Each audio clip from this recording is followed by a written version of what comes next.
BJP வந்து Edappadi CM ஆக்குறதுல பிளானே கிடையாது. இன்னைக்கு சிதறி கிடப்பாங்க. இந்த எலெக்ஷன் வரும்போது மாமே மச்சான் நான் நம்ம ஜாதி என்னடா இது பண்றாங்க. இப்ப ஏற்கனவே ஒரு டாக் போயிட்டு இருக்கு. எடப்பாடி விழித்துக் கொண்டார். அதாவது இந்த அடிமை கிட்ட இருந்து வேற ஒரு அடிமையிடம் சிக்கிக்கிட்டாருன்னு நான் சொல்லுவேன். தேர்தலில் அதிமுக மீண்டும் ஆட்சிக்கு வரவில்லை என்றால் நீங்க எழுதி வச்சுங்க, கட்சி 3ஆக உடைந்துவிடும்.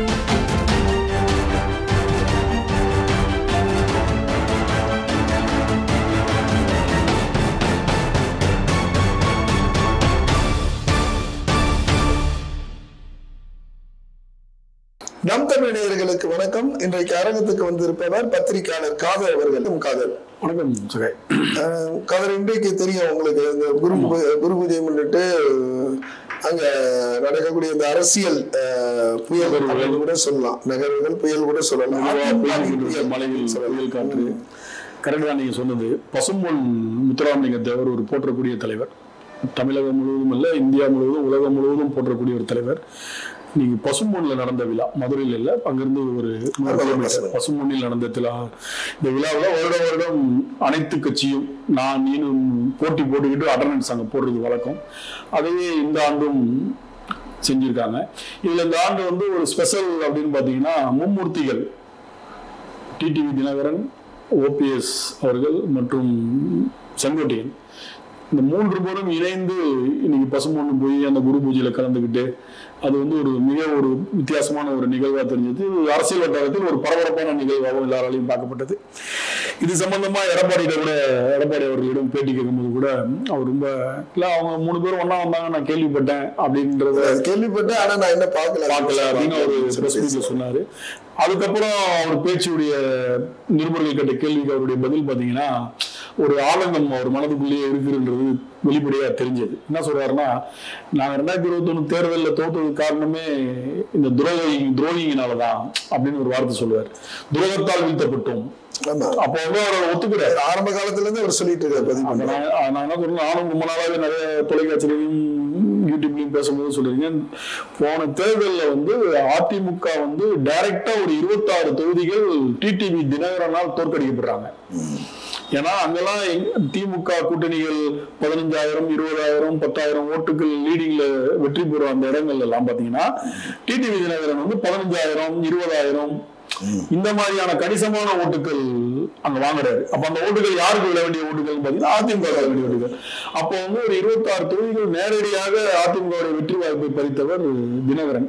அதுக்கப்புறமும் ஏன் எடப்பாடி சுதாரிக்காம இருக்கிறாருன்றதுதான் தெரியல.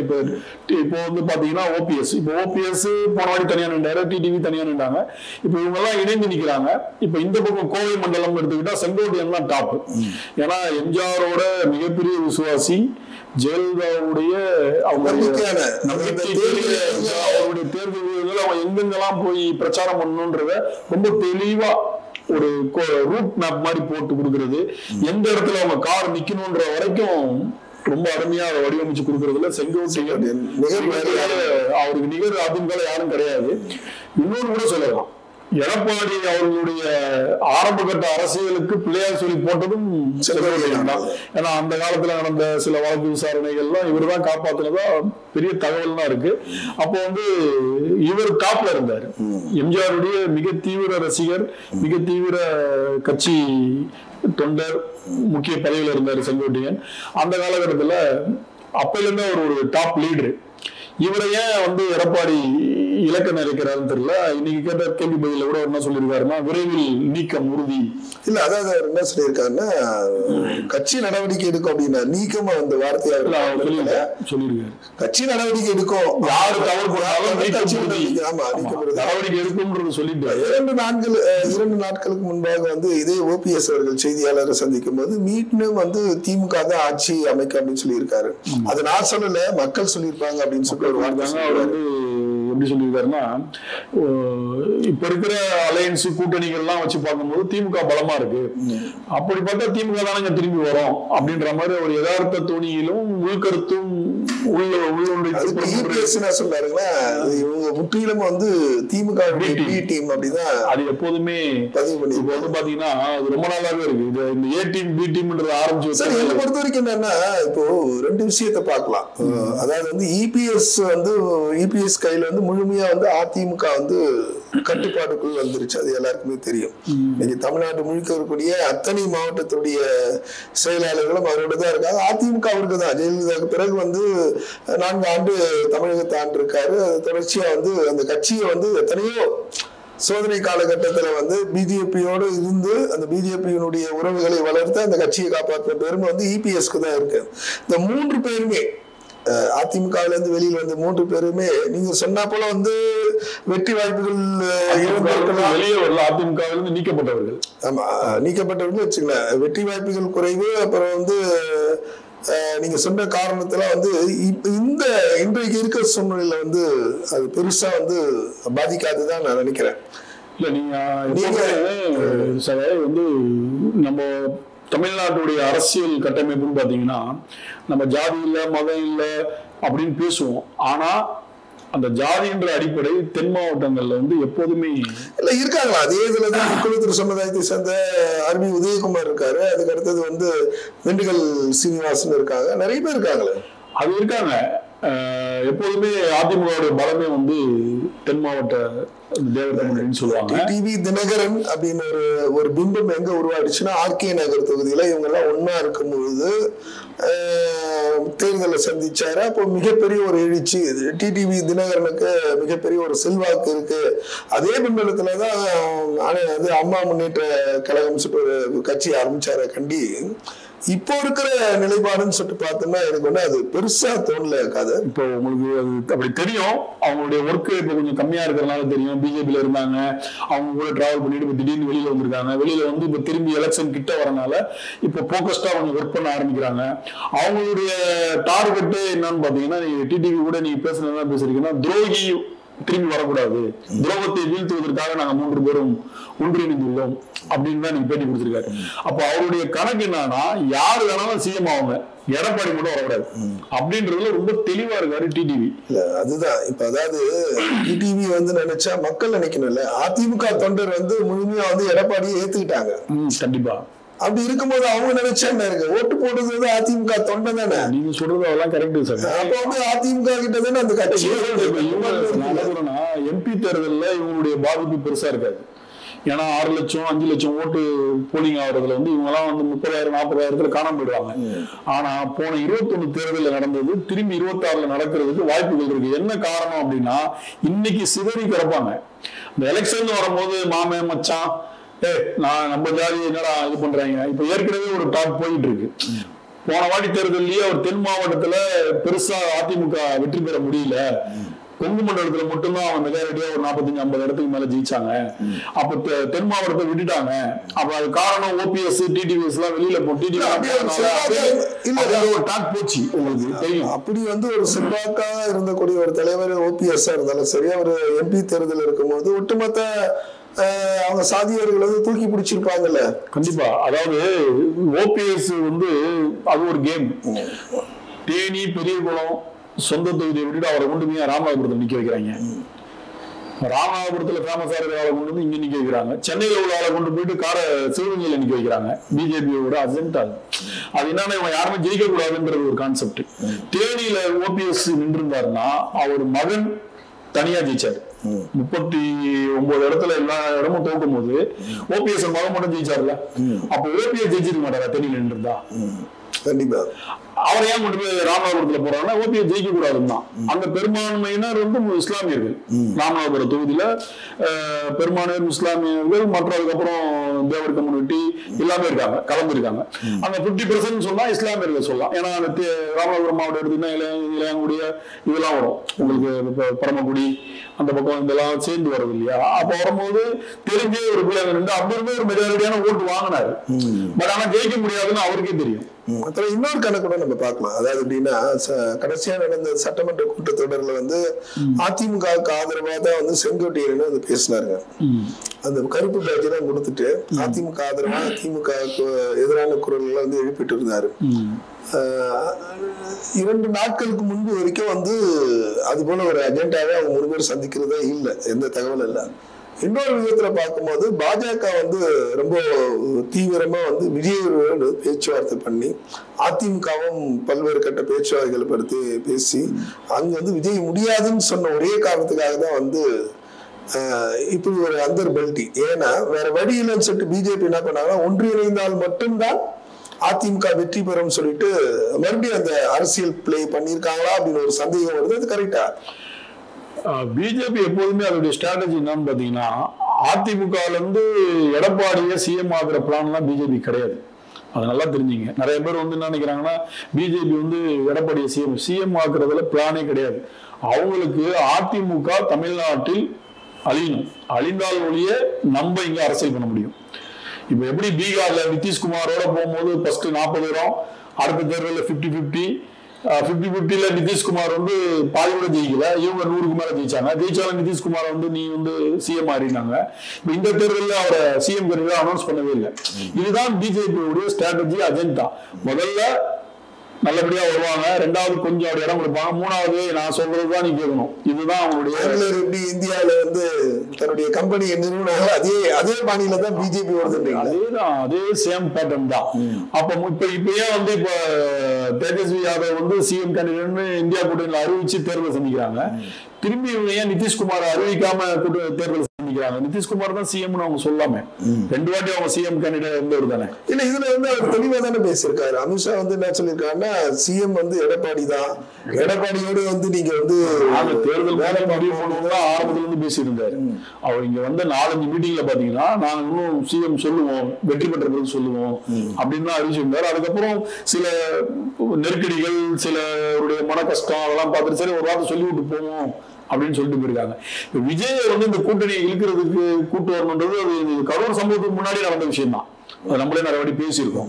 அப்பவே கூப்பிட்டாங்க, அப்ப 50-50 இடம் கேட்டாரு, அப்புறம் செட் ஆகல, வேணாம் என்ன பையன் புதுசா வந்து நம்ம சொன்னது வந்து என்னன்னா, நீங்க பல முறை நீங்க அதை பதிவு பண்ணிருக்கீங்க. ஆனா இன்னைக்கு வந்து செய்தியாளர் வந்து இபிஎஸ் சந்திக்கும் போது என்ன சொல்லியிருக்காருன்னா, தாவேக்காவிட நாங்க எந்த பேச்சுவார்த்தை இது வரைக்கும் நாங்க பண்ணதும் இல்லை, அவங்க வந்து பேசுவாங்க அப்படின்னு சொல்லிட்டு பேசியிருக்காங்க. அப்போ வந்து நம்ம செய்தியாளர் கேட்கலாம், தெரிஞ்சுங்க நாங்க செய்யலன்னா செஞ்சோன்னு அர்த்தம். அரசியல்ல வந்து எப்போதுமே எதிர்ப்புறம் தான் அது. நாங்க தாவேகாவோட எப்படி சொல்லுவார் அவரு, ஆமாங்க நான் தாவேகாவை கூட கூட்டு பேசுவோம், ஆமாங்க அவங்க எங்களை கூட்டு பேசுவோம் சொல்லவே மாட்டாங்க. நடந்திருந்தால் கூடிய உண்மையிலே நடந்திருந்தா கூட சொல்ல மாட்டாங்க. அது எப்படி சொல்லுவாங்க? 2026 பிஜேபியோட ஒட்டும் இல்லை உறவும் இல்லைன்னு 2000 MP தேர்தல் சொல்லிட்டே வந்தாரு. இவர் பிஜேபி கூட சேர்றதுக்கு முன்னாடி வரைக்கும் கூட நாங்க சேர மாட்டோங்க, எங்களுக்கு தேவையில்லைங்க அந்த கட்சினாரு. டெல்லிக்கு வந்து நான் இதுக்கு போறேன்னு போனாரு. போயிட்டு 3 கார் மாதிரி அமித்ஷா பார்த்துட்டு வந்துட்டு கூட்டணினாரு. அப்ப அவரு சேர்றதுக்கு முன்னாடி வரைக்கும் நான் சேர மாட்டேன். அது வந்து ஆப்போசிட் தானே. நம்மளா என்ன நினைச்சோம், பிஜேபியில அதிமுக சேராது போல இருக்கு, வேற ஒரு கட்டமைப்பு உருவாக்குறாங்கன்னு நினைச்சோம். கடைசியில போய் சேர்ந்துட்டு வந்து என்ன சொன்னாரு, கேட்டதுக்கு ஒரே வார்த்தையை முடிச்சிட்டாரு, ஏங்க நிரந்தர எதிரியும் இல்லை நிரந்தர நண்பரும் இல்லை அரசியல்ல. நாங்க அப்ப சொன்னோம், இப்ப எங்களுக்கு அவங்க தான் எங்களை பாதுகாத்தாங்க, 4 வருஷம் எங்க ஆட்சி நடைபெறதுக்கு பிஜேபி தான் எங்களை பாதுகாத்துச்சு, அவங்க சப்போர்ட்ல தான் ஆட்சி நடத்தினேன் அப்படின்னு பேட்டிலாம் கொடுத்தாரு. அப்ப இந்த அரசியல்ன்றது இரட்டை நாக்கு அவருக்கு மட்டும் இல்ல, எல்லா அரசியல்வாதிக்குமே பொருந்தும். அது நாட் ஒன்லி எடப்பாடி. இரட்டை நாக்குல சவாரி செய்தால் மட்டுமே அரசியலில் நம்ம நீடித்து நிற்க முடியும். இப்ப புதுசா வந்த அரசியல்வாதிக்கும் அது பொருந்தும், பழைய அரசியல்வாதிகள் அனைத்து அரசியல்வாதிகளுக்குமே அது பொருந்தும். ஏன்னா இன்னைக்கு திட்டுறவங்க நாளைக்கு சேர்ந்துப்பாங்க, நாளைக்கு திட்டுறவங்க நாளைக்கு பிரிஞ்சிருவாங்க. அதாவது நம்ம செய்தியாளர் ஒருத்தர் கேட்பாங்க, அதாவது வந்து நீங்க வந்து உங்களுடைய பிரச்சாரத்துல வந்து தாவேக்காவை கொடி பறந்த உடனே வந்து பாத்தீங்களா இல்ல பிள்ளையார் சொல்லி போடப்பட்ட அப்படின்னு சொல்லிட்டாரு. அப்போ வந்து அவர் சொல்றாரு, விருந்தாளி நம்ம வீட்டுக்கு தேடி வந்துட்டாங்கன்னா அவங்களை வெறுமையில அவங்களை உதாசனப்படுத்த முடியும். அப்ப வந்து விஜய் வந்து விருந்தாளியை மட்டும் தான் நினைக்கிறாரு. அந்த விருந்தாளி வீட்டுக்கு வந்தா நல்லா இருக்கும்னு நினைச்சிட்டு இருக்காரு. அந்த விருந்தாளி வந்தா நம்ம கொஞ்சம் பீஸ்ஃபுல்லா இருக்கலாம் அப்படின்றதுதான் அவருடைய எண்ணம். ஏன்னா சில கருத்து கணிப்புகள், அவங்க சைட்ல எடுத்த கருத்து கணிப்புகள் எல்லாமே இருக்கு. எனக்கு இவரு சொன்னதுதான், ஓபிஎஸ் சொன்ன கருத்து கரெக்டான கருத்து. அவர் என்ன தெளிவா சொல்றாருன்னா, நீங்க இன்னும் உங்க கூட பிஜேபியை தவிர்த்து யாருமே நாங்க இங்க இருக்குன்னு சொல்லலையே. இப்ப பாமக 2ஆ போயிடுச்சு, ராமதாஸ் தலைமையில ஒரு அணி, அன்புமணி ராமதாஸ் தலையில ஒரு அணி இருக்கு. அடுத்த கட்டம் பாத்தீங்கன்னா அதிமுக வந்து 3 பேர் பிரிஞ்சிருக்காங்க. சசிகலா அம்மையார் 4 பேர். சசிகலா அம்மையார் கொங்கு மண்டலத்துல இவரு செங்கோட்டையன், இந்த தென் மாவட்டத்துல இவரு ஓபிஎஸ், டிடிவி, இப்ப 4ஆ பிரிஞ்சிருக்கு. இந்த 4 பேருமே ஒன்றிணைந்திருக்காங்க. மறுபடியும் நான் உங்ககிட்ட பதிவு பண்ணது என்னன்னா, அந்த 4 பேரும் வந்து மார்க்கெட் இழந்ததான் நம்ம சொல்ல முடியும். அதாவது மக்கள் செல்வாக்கு அப்படி என்பதுதான் நமக்கு முக்கியம். இன்னைக்கு வந்து மக்கள் செல்வாக்கோட வளம் வருது வந்து இபிஎஸ் மட்டும் தான் அப்படின்னு சொல்லிட்டு எல்லாம் ஏத்துக்கிட்டாங்களே. ஏத்துக்கிட்டாங்க, கட்சிக்காரங்க ஏத்துக்கிட்டாங்க. பொதுமக்கள் கட்சிக்காரங்க ஓட்டு போட போறா, பொதுமக்கள் வந்து கடைசியா டிசைட் பண்ணது தானே. இப்ப கட்சிக்காரங்க மெயின் வந்து என்னன்னா, அந்த கட்சி யாரோட வந்து அந்த கட்சியில வந்து ஏத்துக்கதானே வேணும். அவரு தானே தலைவரா ப்ரமோட் பண்ணிருக்காங்க. அதனால அந்த கட்சிக்காரங்க ஏத்துப்பாங்க. நீங்க இவங்க 4 பேரை நீங்க குறைத்து மதிப்பிடுவது வந்து சரியான பார்வை கிடையாது. ஏன்னா இவங்களுக்கு ஒரு மாஸ் இருக்கு, எப்போதுமே இருக்கு. இல்லைன்னா இவங்க இத்தனை வருஷம் இந்த கட்சி நடத்திட்டு இருக்க மாட்டாங்க. அமமுக டிடிவி நடத்த மாட்டாரு, ஓபிஎஸ் வெளியில வந்து தைரியமா அது இதுன்னு ஓடிட்டு இருக்க மாட்டாரு, செங்கோட்டையன் லைவ் ஆகி உள்ள இருந்துகிட்டு டிடிவியை பாத்துக்க மாட்டாரு. இவங்களுக்கு கூட ஒரு கட்டமைப்பு இருக்கு, அது இல்லைன்னா சொல்ல முடியாது. இப்ப இந்த தேர்தல் நிரூபணம் ஆகும். இப்போ கொங்கு மண்டலத்துல வந்து செங்கோட்டையனுடைய பாதிப்பு எப்படி இருக்கும் அப்படின்றது இந்த தேர்தலுக்கு பிறகு தெரியும். இப்போ அவர் கொடுத்த பேட்டியில் கூட சொல்லியிருக்காரு, ஒரு தொகுதி பேரை சொல்லி அந்த தொகுதியில நாங்க வந்து சேவல் சின்னத்துல நிக்கும் போது கூட நாங்க ஜெயிச்சோம். ஆமா, இந்த வாட்டி வந்து செங்கோட்டையன் போன்றவர்கள் சரியா வேலை செய்யறதுனால நாங்க தோத்துட்டோம்ன்றாரு. ஆமா, அப்ப இவர் கட்சியில இருக்கும் போதுமே இவரே ஸ்டேட்மெண்ட் கொடுக்குறாரு, அவருக்கு சரியா வேலை செய்யல, அதனால கொங்கு மண்டலத்துல சில தொகுதிகளே நாங்க இழந்தோன்றாரு. அப்ப பொதுவா வெளியில போயிட்டாருன்னா இப்ப இன்னும் என்ன பண்ணுவாரு, ஆப்போசிட்டா தானே இறங்கி வேலை செய்வாரு. ஒரு அழகா பதிவு பண்ணிருக்காரு. எத்தனை அதாவது அதிமுக கட்சிக்குள்ள வந்து எத்தனையோ வந்து எட்ட பேர் இருந்தாலும் சரி, துரோகிகள் இருந்தாலும் சரி, அதிமுகவை ஒரு கொம்பனால வந்து அழிக்க முடியாது அப்படின்னு சொல்லிட்டு இதுதான் சொல்றாருல. அது எல்லா தலைவர்களும் இழப்பு யாருக்கு இப்போ என்ன பொதுவா வந்து இழப்பு என்பது வந்து இந்த 4 பேருக்கு மட்டும்தான். கட்சிக்கு இழப்பு இல்லைன்னு நான் நினைப்பேன். ரெட்டால எங்க இருக்குதோ அதே மாதிரி ஜெயிக்கும். சரி, இப்ப நீங்க சொல்ற மாதிரியே எடுத்துக்கோங்க. நாளைக்கு வந்து திடீர்னு ஒரு டீம் உருவாகி, வேலுமணி தலைமையில் ஒரு டீம் உருவாகி ஏதோ ஒரு காரணத்துல அப்படியே எல்லாம் கார்னர் பண்ணி எடப்பாடியை ஒதுக்கிட்டாங்கன்னா அப்ப கட்சிக்கு இழப்பா பிளஸ்ஸா? இல்ல, அது ஒரு காலகட்டம் அப்படி நடந்தால் இல்ல நான் கேக்குறதுதான் அந்த அதிமுக சொன்னீங்கல்ல. அதாவது வந்து அது வந்து என்னன்னா, எஸ்பி வேலுமணியே வெளியில வந்தாலும் தங்கமணி வெளியில வந்தாலும் கட்சி கட்டுப்பாடு யாருகிட்ட இருக்குது அவங்க தான் ஜெயிப்பாங்க. அதுதான் சொல்றேன். இப்ப எல்லாம் சேர்ந்து எடப்பாடி வேணாலும் ஒரு முடிவு பண்றாங்க. எல்லாம் சேர்ந்து வந்து பண்ணாங்கன்னா அது முடிவு எடுத்தாங்கன்னா அது வேற விஷயம். ஆனா ஒவ்வொருத்தரா தனித்தனியா பிரிஞ்சு வந்துட்டாங்கன்னா அப்படி இப்ப ஆல்ரெடி 3 நாள் ஆகி போச்சுங்க. இப்ப வந்து பிஜேபி விரும்புறது அதான். நீங்க நல்லா பாத்தீங்கன்னா அரசியல் இந்த 26 பத்தி நாங்க பெருசா யோசிக்க வேண்டியது இல்லைன்னு நயனா நாகேந்திரன் தலைவர் ஆனதுக்கு அப்புறம் 3வது பிரஸ் மீட்ல எங்களுடைய நோக்கம் 26 அல்ல அடுத்ததுதான் அப்படின்னு சொன்னாரு. அதுக்கு என்ன அர்த்தம் அப்படின்னா, இந்த தேர்தலில் அதிமுக மீண்டும் ஆட்சிக்கு வரவில்லை என்றால் நீங்க இப்ப எழுதி வச்சீங்க, கட்சி 3ஆக உடைந்துவிடும். திரும்பி இந்த கட்சி கட்டுக்கோப்பா வைக்க முடியாது. காரணம், எடப்பாடியை தலைவராக ஏற்றுக்கொண்டாலும் அங்க உள்கருத்து நிறைய இருக்கு. அவருடைய பேச்சுக்கு எதிர்பேச்சு பேசுற ஆட்கள் இருக்காங்க. அதெல்லாம் அங்க ஓடிட்டு தான் இருக்கு. சீனியாரிட்டி அவரு நம்ம தான் நான் வந்தேன், கேபி முனுசாமி எடுத்துக்கலாம், இவரு தம்பிதுரை எடுத்துக்கங்க, இவங்கெல்லாம் வந்து இவரோட சீனியர், எடப்பாடியோட சீனியர். அப்ப இவங்கெல்லாம் ஒரு பேச்சை ஒரு ஸ்டேஜுக்கு மேல கேட்க மாட்டாங்க. தோல்வியா வந்துட்டு இந்த சட்டமன்ற நான் என்ன சொல்லுன்னா, நீங்க சொல்றாப்லயே வந்து மீண்டும் வந்து இணையத்துக்கான சாத்தியமே இல்லை. எப்படி நான் சொன்னேன்னா, எடப்பாடியை நீங்க ஏத்துட்டா அவருதான். அதாவது என்னன்னா, கட்சியை வலுப்படுத்து யாருன்னா வாங்க தானே சொல்லியிருக்காரு. ஆமா, இவங்க போறது தயாரா, அவருடைய தலைமையை ஏத்துக்கிட்டு அவங்க வந்து இவர் ஏத்துக்க தயாரா தானே இருக்காரு. ஏன் இவங்க தலைமை ஏத்துக்க மாட்டாங்க? உண்மையான அதிமுக தொண்டர்கள் சொல்லக்கூடிய டிடிவி இருந்தாலும் சரி, செங்கோட்டையா இருந்தாலும் சரி, நம்முடைய ஓபிஎஸ் இருந்தாலும் சரி, உண்மையா அந்த கட்சி இப்ப யாருகிட்ட இருக்கு? அதிகமா இருக்கக்கூடிய தொண்டர் யார் கட்டுப்பாட்டுல வச்சிரு? இபிஎஸ் தான். ஏன் அவங்க வந்து இபிஎஸ் ஏத்துக்க மாட்டாங்க? உண்மையான தொண்டர் தானே நீங்க பேசுறீங்க. அரசியல் என்பது பல காரியங்கள் நீங்க சொன்ன போல ஏதோ அவர் வந்து அவருடைய இதுல வந்து காலில் விழுந்தாரோ, இல்ல வந்து மக்கள் ஏத்துக்கிட்டாங்களோ, இல்ல மக்கள் வந்து அதிமுக தொண்டர்கள் இது பண்ணாங்களோ, ஆனா வந்து ஒரு கட்சியினுடைய பொதுச் செயலாளர் வந்து அங்கீகரிக்கப்பட்டார். இவரு கட்சிக்கு மட்டும் இல்ல, இந்திய தேர்தல் ஆணையமே வந்து அந்த கட்சியை வந்து இவரு தான் வந்து பொதுச் செயலாளர் சொல்லி அங்கீகாரம் கொடுத்திருக்காங்க. இன்னொன்னு இதுல வந்து எங்கன்னா பெருசா என்ன இருக்கு இதுக்குள்ள உள்கருத்து அப்படின்னா, ஈகோ. சசிகலா அப்படின்றவர் அதிமுகவில் எப்படி கோலோச்சினார், என்ன மாதிரி அதிகார மையத்தில் இருந்தார்ன்றது எல்லாருக்கும் தெரியும், பத்திரிகையாளருக்கு நல்லாவே தெரியும்.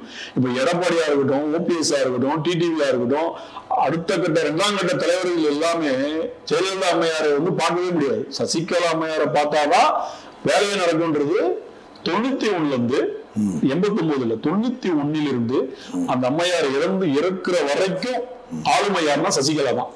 அது எல்லாருக்கும் தெரியும்.